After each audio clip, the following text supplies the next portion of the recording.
오늘은 사무엘상 21장 7절에서 15절까지 말씀으로 몸을 낮추어야 할 때라는 제목으로 하나님 말씀 나누겠습니다. 사울이 다윗을 죽이려고 하고 그 추격이 아주 집요해지니까 다윗이 사울을 피해서 도망을 한 거잖아요.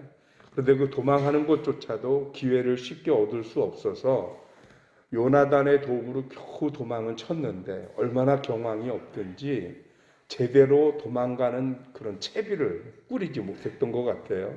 그래서 제대로 채비를 꾸리지 못하는 것 중에 가장 심각한 게 뭐냐 하면 자신의 신변을 지키기 위한 그 어떤 무기조차도 가질 수 없었다는 겁니다. 그래서 이제 오늘 그 성경 말씀 보면 그 제사장에게 혹시 아히멜렉에게 요구하는 거죠. 여기에 뭐 무기가 될 만한 게 없습니까? 그랬더니 아히멜렉이 하는 얘기가 아무것도 없고 있다면 딱 하나. 바로 당신이 골리앗을 죽여서 그 머리를 베었던 골리앗이 쓰던 칼, 그 칼은 있는데 필요하면 가져가도 좋다. 그러니까 다윗이 이것보다 좋은 칼이 어디 있습니까? 얘기를 하면서 가져갑니다. 다윗은 그 칼을 보면서 어떤 생각이 들었을까요? 예전에 골리앗을 죽였을 때 그 승리, 그 영광, 그 영화로움, 이게 다 생각이 났을 거예요. 그래서 사람들은 그 칼을 보면서 일반적인 사람들 같으면 그때의 승리에 도취해가지고 야, 드디어 내게 이제 뭔가 기회가 오나 보다. 이 칼만 내가 손에 들면 이제 뭔가 일이 될 것 같다. 뭐 이렇게 생각할 수 있거든요. 그런데 바로 이어서 벌어진 상황이 뭐냐? 이제 아기스, 가드에 있는 아기스 왕에게로 몸을 피신해서 가는 거예요. 왜 그러냐면 사울에게는 이제 갈 수가 없잖아요. 그러니 사울의 그 추격을 피해서 도망가야 되는데 이 가드 땅에 도망갔을 때 아기스 왕에게 가니까 이 아기스의 신하들이 하는 얘기를 듣게 됐어요. 다윗을 아주 극도로 경계합니다. 그러면서 이 아기스의 신하들이 다윗을 일컬어 뭐라고 얘기를 하냐면 이 사람은 그 땅의 왕 다윗이 아니니까. 지금 왕은 누굽니까 원래? 사울이 아직까지는 왕이죠. 그런데 아기스의 신하들은 다윗을 향해서 그 땅의 왕이라는 표현을 써요. 그 이유가 소문 때문입니다. 그 소문이 뭐냐? 사울이 죽인 자는 천천히요, 다윗은 만만이다 하는 그것 때문에 이미 사람들의 마음속에는 현재의 왕위에 앉아있는 이는 사울이지만 사람들은 다윗을 더 인정하고 다윗을 더 추종한다는 거죠. 그래서 그 땅의 실질적인 왕은 다윗이다라고 얘기를 하면서 이 다윗을 우리가 받아주면 안 됩니다. 그리고 오히려 이 다윗을 지금 아주 초장에 싹을 잘라야 되니까 지금 죽이든지 어쩌든지 해야 되는 겁니다. 라고 얘기를 하는 것을 다윗이 들었다는 거예요.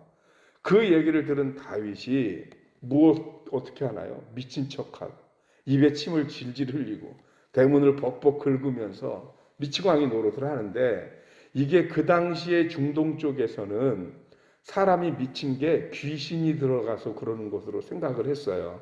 그래서 미친 사람 옆에 가면 악마나 귀신의 영향을 나도 받을 수 있다라는 의식이 굉장히 컸단 말이죠. 그래서 이제 아기스 왕이 뭐라 그래요? 아니 미친 자가 적어서 저 미친 사람을 나한테 데리고 왔냐. 오히려 저 사람이랑 가까이 하고 오는 게 내가 깨림칙하고 좋지 않다. 그러면서 다윗을 무시합니다. 이것으로서 다윗은 자기에게 올 수 있었던 절체절명의 위기를 벗어나게 됩니다. 몸을 철저하게 낮추는 것으로. 저는 오늘 이 말씀을 읽으면서 뭐가 생각이 났냐면 여러분들도 한번 들어보셨을 텐데 초한주에 나올 때 한나라에 한신이라는 장군이 있었어요. 이분이 큰 뜻을 품고 늘 집안 대대로 내려오는 가보인 검을 들고 다녔습니다. 그런데 시장에 갔더니 한 불량배들이 한신이 귀한 검을 들고 다니는 걸 보면서 꼴에 또 집안에 뼈대는 있다고 검을 품고 다니냐고 시비를 걸어옵니다. 한신 장군이 얼마든지 그 검을 꺼내서 상대할 수 있었겠지요. 그런데 그 사람은 이 검이 이런 시장의 몰입애들, 시정 잡배들 때문에 꺼낼 검이 아니라는 것 때문에 그들의 시비에 반응을 하지 않습니다. 그러니까 이 불량배들이 어떻게 하냐면 다리를 벌리고 내 가랑지 밑으로 기어가라고 그래요. 남자가 무릎을 꿇고 남의 가랑지 밑을 기어나가는 게 얼마나 자존심 상하는 일입니까, 그게. 때로는 사람에 따라서는 죽는 것보다 힘든 게 그거일 수도 있어요. 그런데 한신장군은 기꺼이 그 가랑지 밑을 지나갔다는 거예요. 능력이 없어서가 아닙니다. 힘이 없어서가 아니고 검술을 못해서가 아닙니다.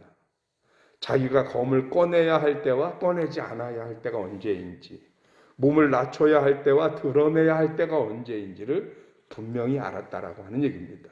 오늘 다윗이 그런 거거든요. 지금은 자기가 자기를 드러내야 할 때가 아니고 자기를 낮춰야 할 때라는 것이죠. 우리가 세상을 살면서 이런 부분을 제대로 구분하면서 살아야 하지 않을까 하는 생각이 들어요.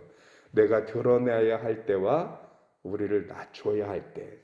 우리 교회적으로 보면 지금 굉장히 우리 자신을 낮춰야 할 때가 아닌가 싶습니다.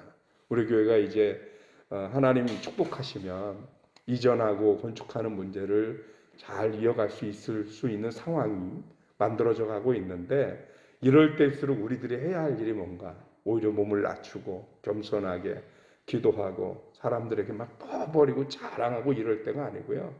지금 어떤 상황이지 우리 잘 몰라요. 그래서 그저 더 겸손히 더 기도하고 하나님의 은혜를 구해야 하는 때가 지금 우리의 때가 아닌가 싶고요. 우리 개개인적으로도 마찬가지입니다. 과거 우리들이 어렵고 힘들 때는 누가 하라 소리 안 해도 하나님 앞에 매달리고 기도하고 엎드리고 눈물 흘리고 그랬던 우리들인데, 근데 좀 나라가 좀 살만해지고 우리 형편이 좀 펴지고 이러면서 우리들이 그 낮추었던 자세들이 어느샌가 긴장이 다 풀어졌어요. 그래서 더 이상 하나님 앞에 우리 자신을 겸손히 낮추는 모습들이 점점 사라져 갑니다.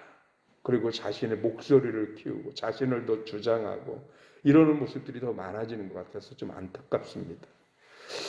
다시 한번 오늘 말씀을 우리 마음속에 새기면서, 그래, 다윗도 그의 꿈이 크기 때문에, 그의 기대가 크고 그의 사명은 크기 때문에 그럴수록 더 자세를 낮추고 그럴수록 더 겸손히 자신의 꿈을 위해서 기꺼이 미치광이의 자리까지 가지 않았던가. 그렇다면 우리들 앞에 있는 꿈이, 비전이 또는 하나님을 향한 기대감이 크면 클수록 지금 우리들의 자세는 오히려 더 낮추고 겸손한 모습으로 하나님의 도움과 은혜를 구하는 저와 여러분들이 되어야 하지 않을까 싶습니다. 이 아침 우리가 하나님 앞에 그렇게 기도했으면 좋겠습니다. 내가 능력이 있고 없고를 떠나서, 내가 힘이 있고 없고를 떠나서, 내가 가졌고 못 가졌고를 떠나서 지금 하나님 앞에서 우리가 보여야 할 모습은 우리의 몸과 마음을 낮추어서 겸손히 하나님 앞에 무릎 꿇고 하나님의 도움을 청해야 하는 때가 바로 지금인 것 같습니다. 오늘 그렇게 하나님 앞에 우리를 낮춰서 기도하는 저와 여러분들이 되어주시기를 주님의 이름으로 축원합니다. 기도하겠습니다. 하나님, 이 아침 하나님 앞에 우리의 자세를 낮춥니다. 우리도 모르는 사이에 어느새 우리는 자꾸 우리의 고개가 세워지고 뻣뻣해지고, 그리고 우리를 드러내려 하고 영광 받으려 했던 우리들이 아니었나 싶습니다. 성도는 하나님 앞에서 한없이 낮아져야 하는 자이며 섬겨야 하는 자이고 몸을 낮추는 자임을 깨닫습니다. 우리의 꿈이 크면 클수록, 하나님 앞에 바라고 기대하는 것이 크면 클수록 오히려 더더욱 하나님 앞에 무릎을 꿇고 낮아지고 겸손해져서 하나님의 은혜와 도우심을 구할 수 있는 우리들이 되어지도록 주님이 함께하여 주시옵소서. 이 아침 하나님의 은혜 감사하며 두려움 없게 하시고 강하고 담대한 믿음으로 감사 넘치게 해달라는 기도의 제목으로 안수자 권사님 귀한 헌금 드리셨습니다. 주님 받으시옵고 그의 기도에 응답하여 주시어서 두려움이 없게 하여 주옵시고 어떤 상황과 어떤 어려움 앞에서도 강하고 담대한 믿음을 소유하게 하여 주시옵소서. 하나님, 중요한 검사를 앞두고 계십니다. 주님께서 기억하시고 그 모든 일을 진행하는 의사의 손길들이 주님의 도구로 쓰임받게 하여 주옵시며 좋은 결과를 가지고 흔들림 없는 믿음으로 굳건히 감당하는 주님의 귀한 종되게 하나님 축복하여 주시옵소서. 또 하나님 사랑하는 성도들 가운데 병원에 계시는 윤희상 권사님 축복하시고 저에게 하나님의 회복과 치유하심을 허락하여 주시옵시며 성도들의 가정에 저들의 기도의 제목과 문제가 있어 이 새벽을 두드리는 하나님의 귀한 성도들이 있습니다. 저들의 기도가 주님의 보좌를 움직이게 하시고 하나님의 권능의 손길로 함께하여 주시옵시며 오늘 기도에 응답하시어 저들의 삶 속에 놀라운 하나님의 능력이 나타나도록 주님이 축복하여 주시옵소서. 감사하고 예수 그리스도 이름으로 기도하옵나이다. 아멘.